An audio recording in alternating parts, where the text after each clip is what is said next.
Comilla Victoria সরকারি college কর্তৃক আয়োজিত রসায়ন প্রথম পত্র অনলাইন ক্লাসে তোমাদেরকে স্বাগত জানাচ্ছি। আমি ফৌজিয়া রহমান, রসায়ন বিভাগ, কুমিল্লা ভিক্টোরিয়া সরকারি কলেজ। গুণগত রসায়ন লেকচার 13। আজকের আলোচ্য বিষয় হচ্ছে ল্যাবরেটরি প্রক্রিয়া, ক্যালাসন, আংশিক ক্যালাসন, পাতন, আংশিক পাতন। গুণগত বিশ্লেষণে সাধারণ ল্যাবরেটরি পদ্ধতিসমূহ। সাধারণ ল্যাবরেটরি পদ্ধতি বলতে আমরা কি বুঝি, এখানে ডিফাইন করা হয়েছে কিভাবে দেখো। যে কোনো জৈব ও অজৈব যৌগের পূর্ণাঙ্গ বৈশিষ্ট্য জানার জন্য পরীক্ষাধীন যৌগটি সম্পূর্ণ বিশুদ্ধ হওয়া দরকার। তাই প্রাকৃতিক উৎস অথবা পরীক্ষাগারে প্রস্তুত যৌগকে যেসব ভৌত পদ্ধতিতে বিশুদ্ধ অবস্থায় পৃথক করা হয় সেসব পদ্ধতিকে সাধারণ ল্যাবরেটরি পদ্ধতি বলা হয়। যেসব বৈশিষ্ট্যপূর্ণ ভৌত ধর্মের পরীক্ষা দ্বারা কোনো যৌগের বিশুদ্ধতা সম্পর্কে সুনিশ্চিত হওয়া যায় তাদেরকে ওই যৌগের বিশুদ্ধতার মানদণ্ড বলা হয়। অর্থাৎ এই পদ্ধতিগুলোর মধ্যে যে সমস্ত ভৌত পদ্ধতি আমরা ব্যবহার করি ওই পদ্ধতিগুলা কিছু বৈশিষ্ট্যপূর্ণ ভৌত ধর্মের উপরে ভিত্তি করে চালনা করা হয় এবং ওই বৈশিষ্ট্যপূর্ণ ভৌত ধর্মগুলিকে যৌগগুলির বিশুদ্ধতার মানদণ্ড বলা হয়। বিশুদ্ধতার মানদণ্ডগুলি যেমন দেখো, গলনাঙ্ক, স্ফুটনাঙ্ক, কঠিন পদার্থের ক্যালাস গঠন, আপেক্ষিক ঘনত্ব, প্রতিসরাঙ্ক। এবং গলনাঙ্ক এবং স্ফুটনাঙ্ক এই দুইটা মানদণ্ডকে কঠিন পদার্থ এবং তরল পদার্থের প্রধানতম মানদণ্ড হিসাবে বিবেচনা করা হয়। এবং আমাদের মূল আলোচ্য বিষয় যেই পদ্ধতিগুলা ক্যালাসন, আংশিক ক্যালাসন, পাতন, আংশিক পাতন, এই পদ্ধতিগুলা গলনাঙ্ক এবং স্ফুটনাঙ্কের উপরে ভিত্তি করে চালনা করা হয়। এখন আমরা দেখি ক্যালাসন বা ক্রিস্টালাইজেশন বলতে আমরা কি বুঝি। ডেফিনেশনটা দেখো,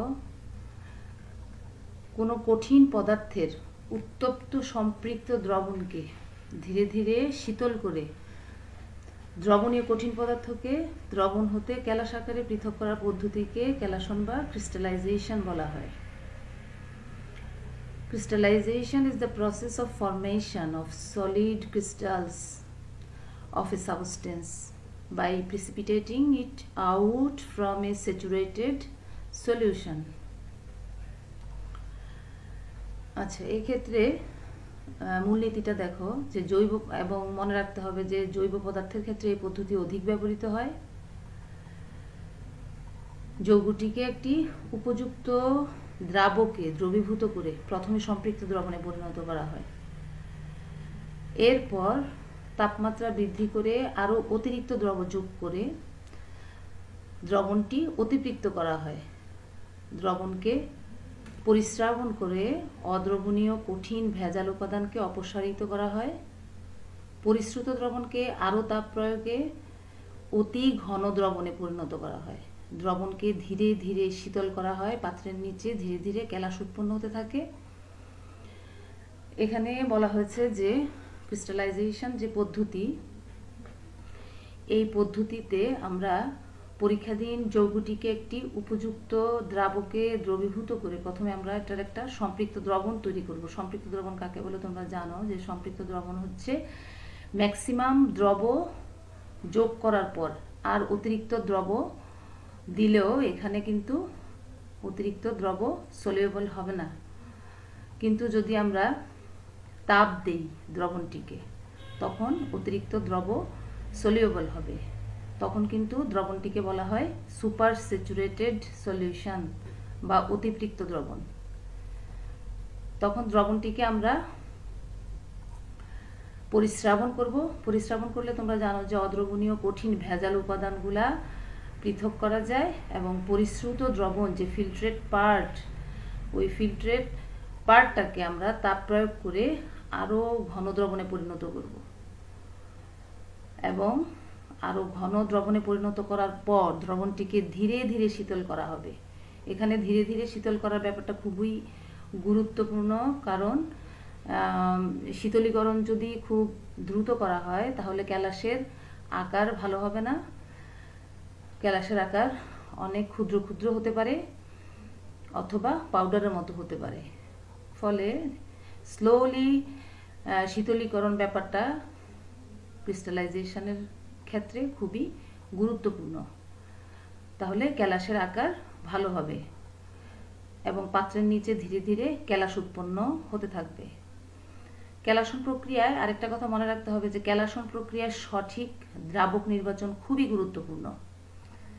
সঠিক দ্রাবক নির্বাচনের উপর সংশ্লিষ্ট দ্রবটির ক্যালাসনের সফলতা নির্ভর করে। আচ্ছা, দ্রাবক নির্বাচনের ক্ষেত্রে লাইক ডিজলভস লাইক। আচ্ছা, এই নীতি অনুসারে লাইক ডিজলভস লাইক এই কথার অর্থ হচ্ছে যে একই প্রকৃতির দ্রাবকে একই প্রকৃতির দ্রব অধিক দ্রবীভূত হয়। অর্থাৎ পোলার দ্রাবক পোলার দ্রব অথবা আয়নিক যৌগের জন্য উপযোগী। পোলার দ্রাবক কোনগুলি? পানি। পানি একটা সবচেয়ে ভালো পোলার দ্রাবক। Methanol, ethanol, propanol etcetera. অপরদিকে অপোলার দ্রাবক অপোলার দ্রব দ্রবীভূত করার জন্য ব্যবহৃত হয়। অপোলার দ্রাবক কোনগুলি? যেমন তরল hydrocarbon, benzene, toluene, chloroform, carbon tetrachloride ইত্যাদি। আরেকটা কথা মনে রাখতে হবে, ইম্পর্ট্যান্ট, সাধারণত ভেজালযুক্ত জৈব যৌগের ক্যালাস বিবর্ণ হয়। এই ক্ষেত্রে প্রথমেই সংশ্লিষ্ট যৌগের সম্পৃক্ত দ্রবণকে অল্প পরিমাণ সক্রিয় কার্বন গুঁড়া বা অ্যাক্টিভেটেড চারকোল সহ উত্তপ্ত করলে রঙিন ভেজাল বস্তু শোষিত হয় এবং ফলে সম্পৃক্ত দ্রবণটি বর্ণহীন হয়। ক্যালাসন প্রক্রিয়া উৎপন্ন ক্যালাসগুলিকে শোষণ পাম্পযুক্ত বুকনার ফানেলের সাহায্যে নিম্নচাপে পরিস্রাবন করে শেষ দ্রবণ হতে পৃথক করে নেওয়া হয়। প্রাপ্ত ক্যালাসগুলোকে সামান্য পরিমাণ দ্রাবকের সাহায্যে ধৌত করে ডেসিকেটরে শুষ্ক করে নেওয়া হয়।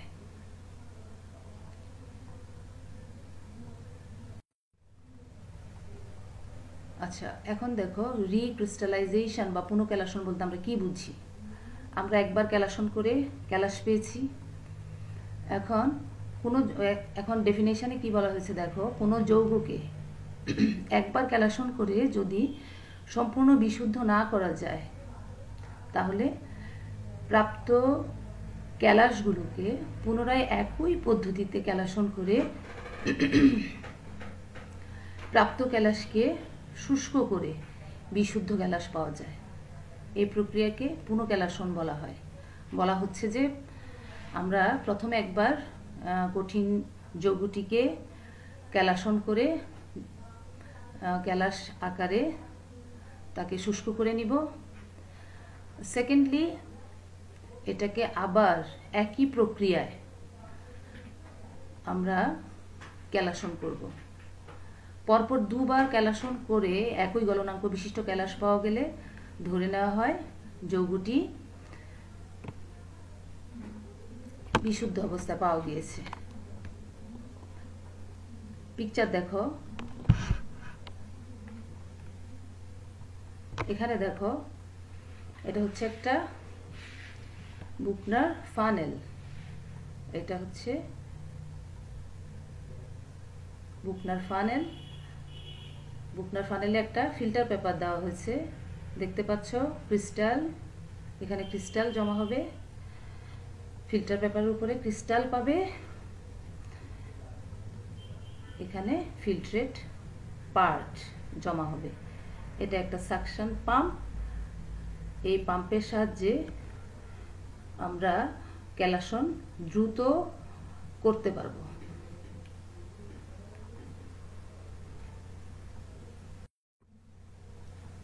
আচ্ছা, এখানে দেখো ক্যালাসন পদ্ধতির প্রয়োগ। ক্যালাসন পদ্ধতিতে অবিশুদ্ধ খাদ্য লবণ থেকে বিশুদ্ধ খাদ্য লবণের ক্যালাস তৈরি। মূলনীতি দেখো, অবিশুদ্ধ খাদ্য লবণ থেকে বিশুদ্ধ খাদ্য লবণের ক্যালাস তৈরি। সাধারণত খাদ্য লবণে সোডিয়াম ক্লোরাইডের সাথে বিভিন্ন স্বল্প দ্রবণীয় অপদ্রব্য যেমন calcium chloride, magnesium chloride, calcium sulphate ইত্যাদি এবং আরও কিছু অদ্রবণীয় ভেজাল মিশ্রিত থাকে।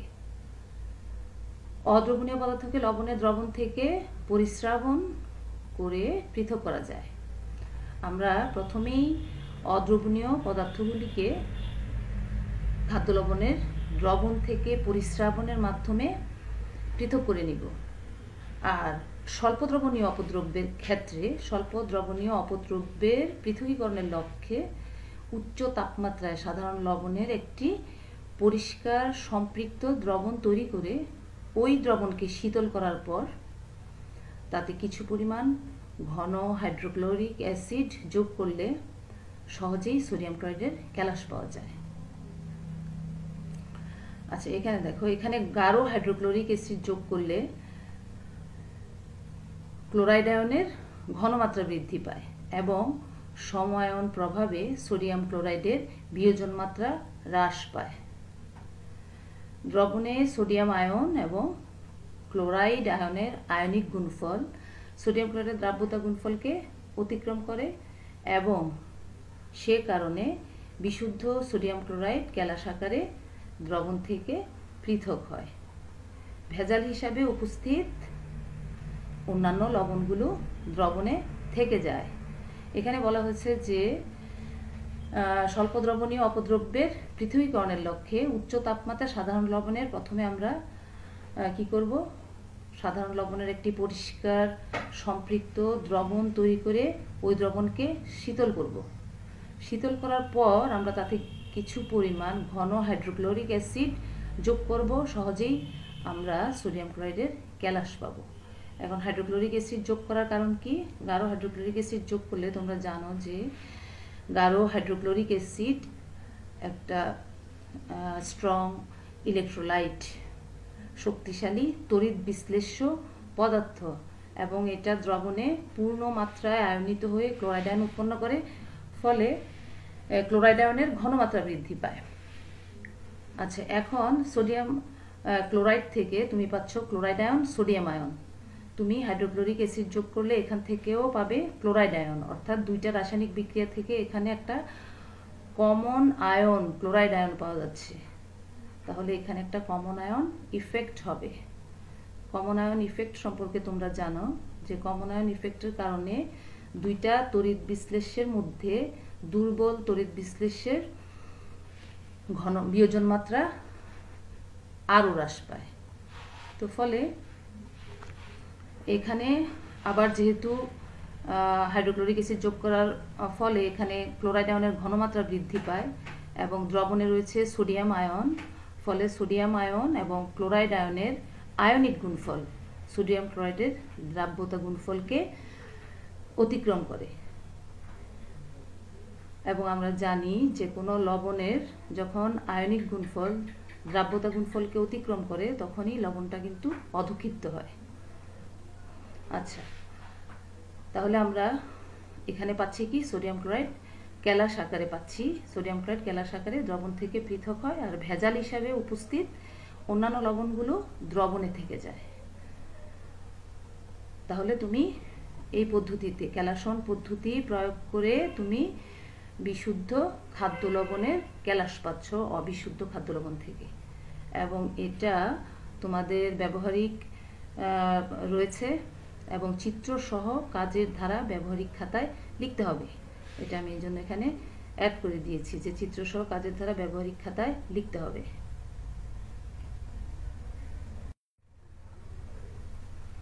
নেক্সট, এখন আমরা দেখি ক্রিস্টালাইজেশনের পর ফ্র্যাকশনাল ক্রিস্টালাইজেশন। ফ্র্যাকশনাল ক্রিস্টালাইজেশন অথবা আংশিক কেলাসন বলতে আমরা কি বুঝি?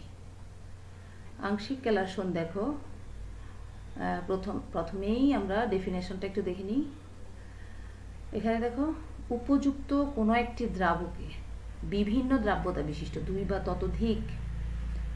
বা ততোধিক কঠিন পদার্থের মিশ্রণের সম্পৃক্ত দ্রবণ থেকে ওই মিশ্রণের উপাদানগুলোর দ্রাব্যতার পার্থক্যের উপরে ভিত্তি করে প্রত্যেকটি পদার্থকে পর্যায়ক্রমে পৃথকভাবে কেলাস রূপে পৃথক করার পদ্ধতিকে আংশিক কেলাসন বলা হয়। আচ্ছা, কেলাসনে কিন্তু আমরা একটা কঠিন পদার্থকে কেলাস আকারে আমরা সেপারেট করেছি, আর আংশিক কেলাসন পদ্ধতিতে তোমার ভিন্ন ভিন্ন দ্রাব্যতা বিশিষ্ট দুই বা ততোধিক কঠিন পদার্থের দ্রবণ থেকে তাদের ভিন্ন ভিন্ন দ্রাব্যতার উপরে ভিত্তি করে আমরা দ্রবণ থেকে প্রত্যেকটা উপাদানকে সেপারেট করতে পারবো। এবং এটার মূলনীতিটা দেখো, the substance which is least soluble crystallizes out first and the most soluble substance crystallizes out last. এখানে কি বলেছে যে লিস্ট সলিউবল কঠিন পদার্থ যেটা, সেটা দ্রবণ থেকে ক্রিস্টালাইজ হবে প্রথমে, and then most soluble substance crystallise হবে। আচ্ছা, এইখানে দেখো, পিকচারটা দেখো, এখানে পিকচারে দেখানো হয়েছে এটা একটা গ্লাস ফানেল,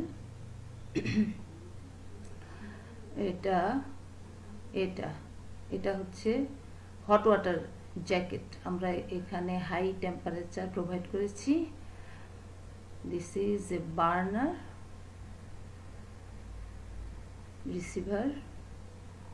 রিসিভার। আচ্ছা, এখন দেখো, সাপোজ এটা একটা গ্লুকোজ এবং ফ্রুক্টোজের মিক্সচার। এই সলিউশনটা হচ্ছে গ্লুকোজ এবং ফ্রুক্টোজের দ্রবণ। হ্যাঁ, তো গ্লুকোজ এবং ফ্রুক্টোজের দ্রবণকে আমরা প্রথমে পরিস্রাবণ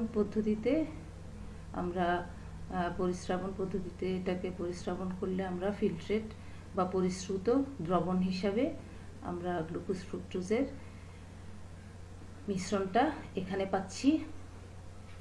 এখন এটা গ্লুকোজ এবং ফ্রুক্টোজের এই দ্রবণ হচ্ছে ইথানলে, অর্থাৎ এখানে দ্রাবক হচ্ছে তোমার ইথানল।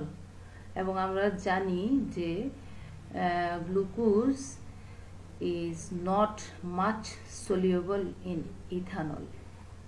হ্যাঁ, গ্লুকোজ কিন্তু ইথানলে খুব বেশি সলিউবল না, বাট আমরা যখন হাই টেম্পারেচার প্রোভাইড করব, দেন তোমার হাই টেম্পারেচারে গ্লুকোজ এবং ফ্রুক্টোজ দুইটাই তোমার পরস্পর একটা মিশ্রণীয় দ্রবণ তৈরি করবে।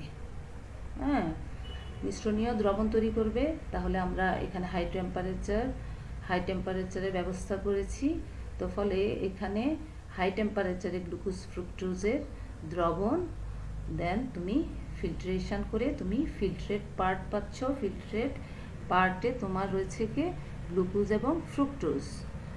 এখন তুমি ধীরে ধীরে যখন এটাকে ঠান্ডা করবে, তখন তোমার লিস্ট সলিউবল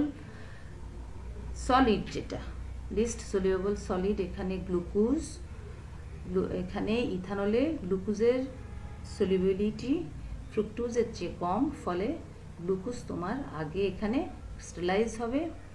তখন তুমি আবার এটাকে পরিস্রাবণ করে তুমি গ্লুকোজকে আলাদা করবে। তখন তোমার শুধু ইথানলে কে থাকবে? ফ্রুক্টোজ। ইথানল তোমার তাপেও উড়ে যায়। আবার তুমি যদি এটাকে শীতল করো, তাহলে তুমি এখানে ফ্রুক্টোজ গ্যালাস তুমি পেয়ে যাবে। This is the fractional crystallisation. Fractional crystallisation আমাদের চিনি শিল্পে বহুল ব্যবহৃত। চিনিকে প্রাথমিকভাবে কেলাসিত যে চিনি, সেই চিনিকে ফ্র্যাকশনাল ক্রিস্টালাইজেশনের মাধ্যমে চিনিকে তার ইমপিউরিটিস থেকে, অন্যান্য ইমপিউরিটিস থেকে আলাদা করা হয়। তাতে চিনির গ্যালাসের আকার ভালো হয় এবং চিনির মিষ্টতাও কিন্তু বৃদ্ধি পায়। ফলে চিনি শিল্পে আংশিক গ্যালাসন পদ্ধতির বহুল ব্যবহার রয়েছে।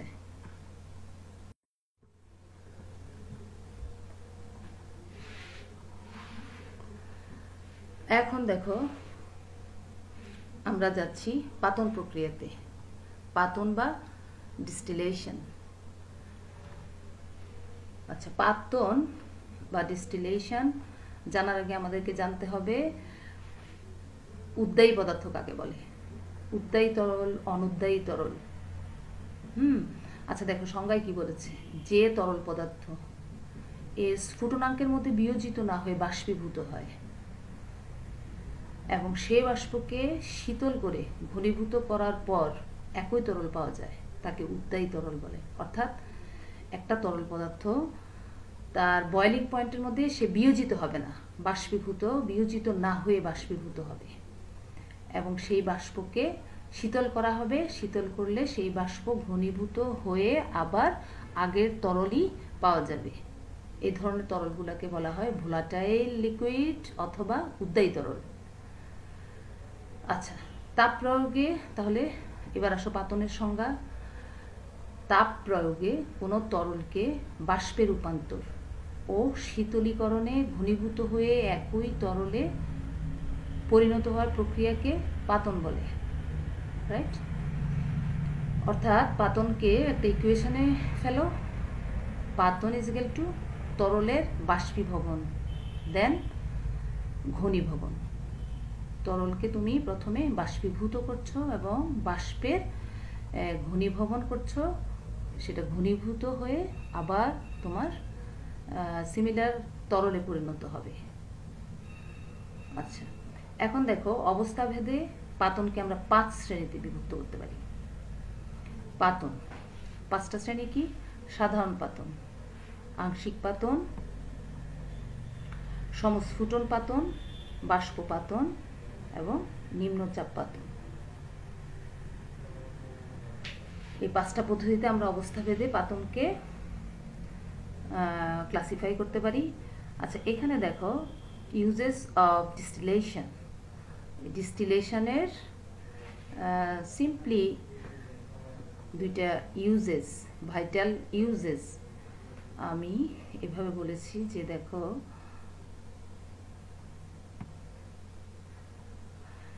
it is used for separation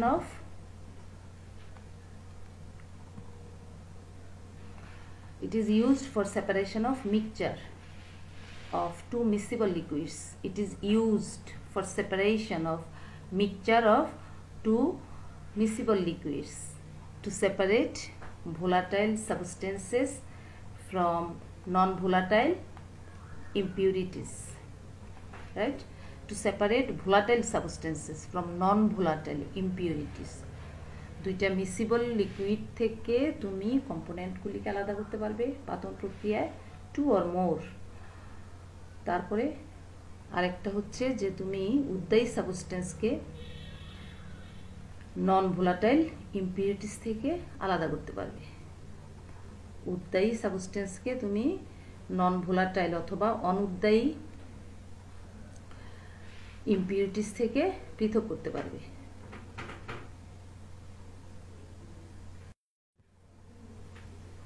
এখন আসো আমরা সাধারণ পদ্ধতিতে যাই। সাধারণ পাতন।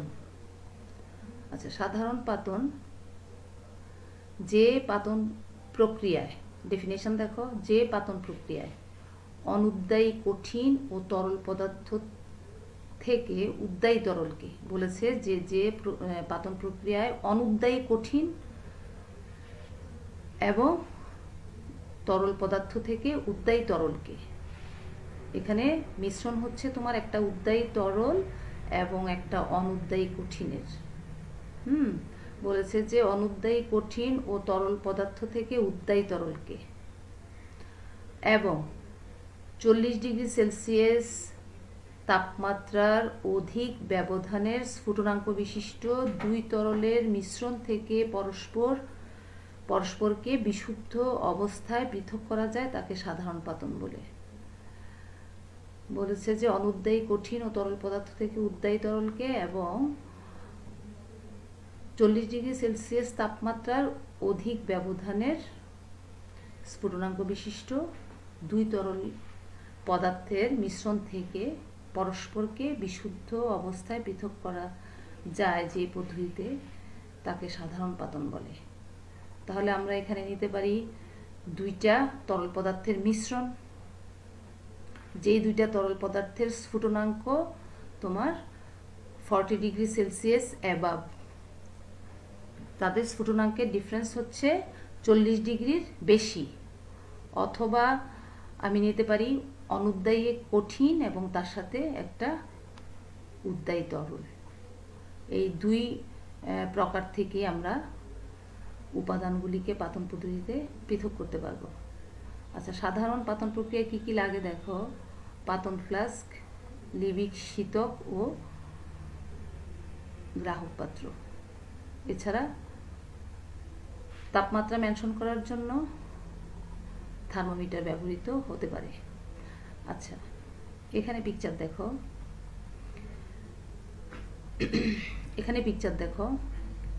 এখানে একটা রাউন্ড বটম ফ্লাস্ক, এটা একটা কন্ডেন্সার। এখানে কন্ডেন্সারের ভিতরে কোল্ড ওয়াটারের একটা ফ্লো দেওয়া আছে। কোল্ড ওয়াটার এখান দিয়ে ঢুকবে এবং কন্ডেন্সারকে শীতল করে পানি এখান দিয়ে বের হয়ে যাবে। আচ্ছা, এখানে হচ্ছে তোমার গ্রাহক পাত্র, নিচে হচ্ছে গ্রাহক পাত্র। এখানে বার্নার রয়েছে, এখানে থার্মোমিটার রয়েছে। আচ্ছা, আমরা এখানে নিয়েছি কি দেখো, ফ্লাস্কে নিয়েছি আমরা সি ওয়াটার মিনস এখানে কি আছে, সোডিয়াম ক্লোরাইড এবং ওয়াটারের মিশ্রণ। কঠিন সোডিয়াম ক্লোরাইড এবং ওয়াটারের মিশ্রণ আমরা নিয়েছি সি ওয়াটার। এখান থেকে আমরা ওয়াটারকে পিউরিফাই করে আমরা বের করে নিয়ে আসবো পাতন পদ্ধতিতে। তাহলে তুমি দেখো যে এখানে হিট দেওয়া হচ্ছে। আমরা জানি যে 100 ডিগ্রি সেলসিয়াস তাপমাত্রায় পানি বয়েল হয়। তুমি থার্মোমিটারে টেম্পারেচার দেখতে পারবে। 100 ডিগ্রি টেম্পারেচারে যখন সি ওয়াটার ফুটতে থাকবে, এখানে দেখো রাউন্ড বটম ফ্লাস্কের নিচের দিকে কিছু স্টোন দেওয়া হয়েছে ফর স্মুথ বয়েলিং। এখানে যখন ওয়াটার বয়েল হবে, ওয়াটারের বাষ্প তোমার নির্গমন নল দিয়ে এখানে কন্ডেন্সারে আসবে। কন্ডেন্সারে এসে এটা কন্ডেন্স হবে, ঘনীভূত হয়ে শীতল হয়ে তোমার গ্রাহক পাত্রে জমা হবে এবং তুমি পিওর ওয়াটার পেয়ে যাবা এবং সোডিয়াম ক্লোরাইড রাউন্ড বটম ফ্লাস্কে থেকে যাবে। এটা হচ্ছে তোমার অনুদ্বায়ী কঠিন এবং একটা তরলের মিশ্রণ থেকে আমরা তরলকে পাতন পদ্ধতিতে পৃথক করলাম। এখানে দেখো আরো কয়েকটা তোমার তরলের মিশ্রণ দেওয়া আছে। Ether, toluene, benzene, aniline, hexane, toluene, acetone and water. এবং প্রত্যেক জোড়ার তোমার বয়েলিং পয়েন্টের ডিফারেন্স তোমার 40 ডিগ্রি অ্যাবাভ, অর্থাৎ এদের পরস্পরের সাথে বয়েলিং পয়েন্টের পার্থক্য তোমার 40 ডিগ্রির উপরে। এই জন্য তুমি এটাকে সাধারণ পাতন পদ্ধতিতে তুমি প্রত্যেকটাকে তুমি পরস্পর থেকে সেপারেট করতে পারবে সাধারণ পাতন পদ্ধতিতে।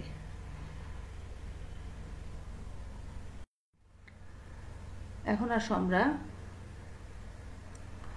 আংশিক পাতন, ফ্রিকশনাল ডিস্টিলেশন।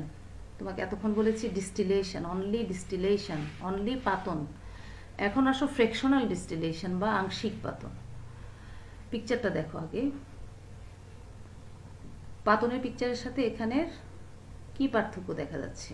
এখানে কন্ডেন্সার, এখানে তোমার রিসিভার পাত্র, এখানে রিসিভার, কন্ডেন্সার আগেরটার মতোই এখানে থার্মোমিটার রয়েছে, আগের মতোই। আচ্ছা, এখানে রাউন্ড বটম ফ্লাস্ক রয়েছে, এখানে বার্নার রয়েছে।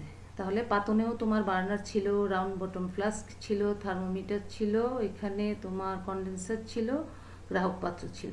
সব পাতন প্রক্রিয়ার মতোই। পার্থক্য কোথায়? পার্থক্য হচ্ছে তোমার এই fractionating column. This is the fractionating column. আমাদের আংশিক পাতন অথবা ফ্র্যাকশনাল ডিস্টিলেশনের মধ্যে তোমার একটা ফ্র্যাকশনেটিং কলাম নামক একটা গ্লাস টিউব তোমার এডিশনাল ভাবে যোগ করা হয় রাউন্ড বটম ফ্লাস্ক এবং কন্ডেন্সারের মাঝামাঝি। ফ্র্যাকশনেটিং কলাম বলতে আমরা কি বুঝি? ফ্র্যাকশনেটিং কলাম আসলে অনেকভাবে তৈরি করা হয়। এটা একটা গ্লাস টিউব। এই গ্লাস টিউবকে অনেকভাবেই তৈরি করা যায়। এটার মূল বেজ হচ্ছে, এটার মূল ফ্র্যাকশনেটিং কলামের মূল কনসেপ্টটা হচ্ছে এরকম যে তোমার পাতন প্রক্রিয়ায় এখানে ফ্র্যাকশনেটিং ফ্লাস্ক ছিল না, সেখানে বাষ্পটা তোমার সরাসরি নল দিয়ে উঠে নির্গমন নল দিয়ে তোমার কন্ডেন্সারে চলে আসতো। কিন্তু আংশিক কলাম প্রক্রিয়ায় তোমার অংশ কলাম নামে যে কলামটা তোমার এখানে অ্যাড করা হয়, এই অংশ কলামের কাজ হচ্ছে যে তোমার এখানে যে তোমার মিসিবল লিকুইডসের বাষ্প, এই বাষ্পটা যেন তোমার সরাসরি খুব ইজিলি যেন তোমার উপরে উঠে যেতে না পারে, সেই জন্য এখানে কিছু অবস্টাকল দেওয়া। এই অবস্টাকল দেওয়াটাই হচ্ছে মেইন উদ্দেশ্য, যে বাষ্পটা যাবে ঘুরে ঘুরে, তোমার ঘুরে ঘুরে যাবে, সময় লাগবে। এখানে চট করে সে ইজিলি উপরের দিকে উঠতে পারবে না।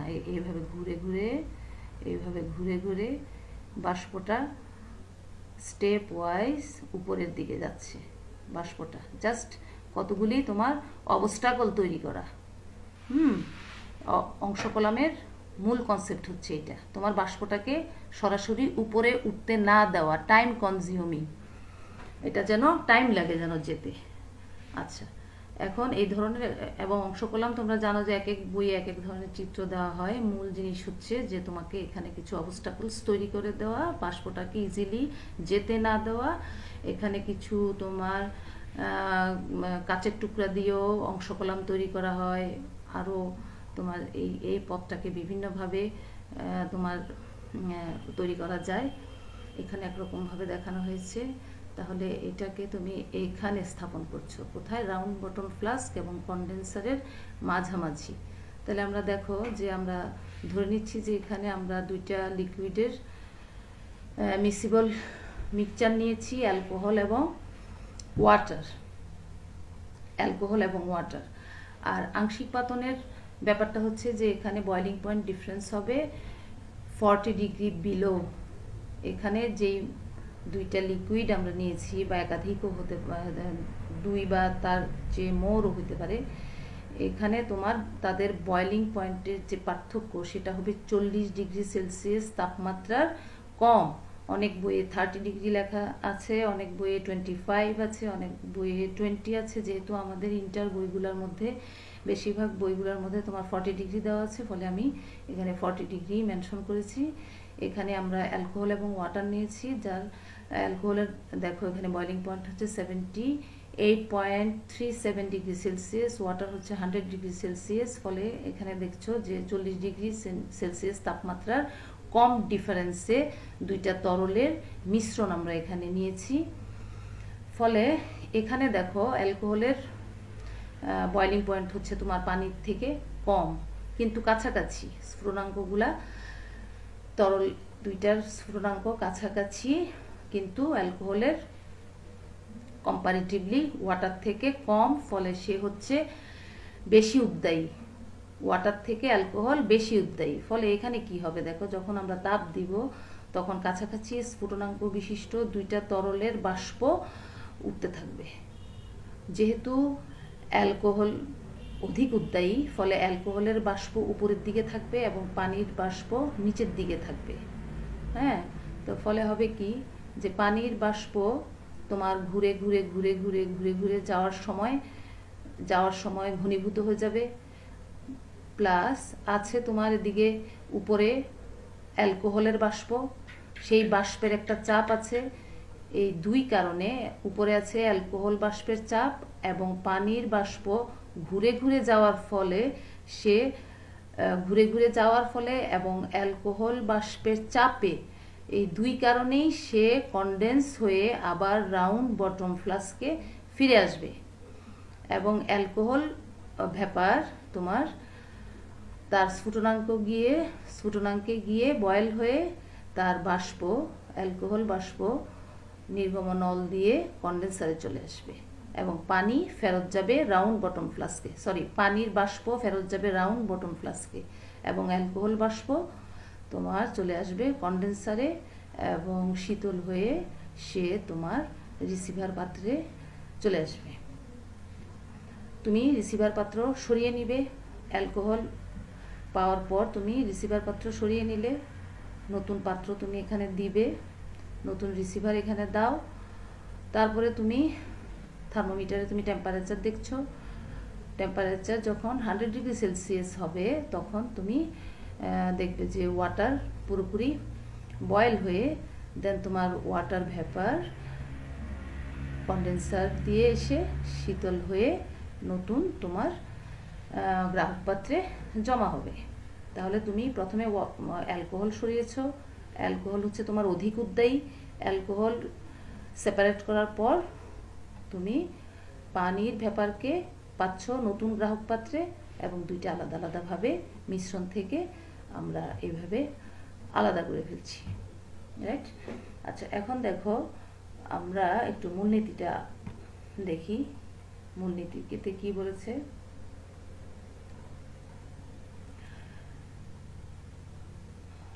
মূলনীতিতে দেখো দুই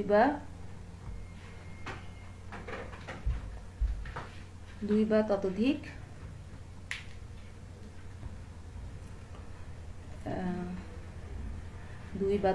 তরল পদার্থের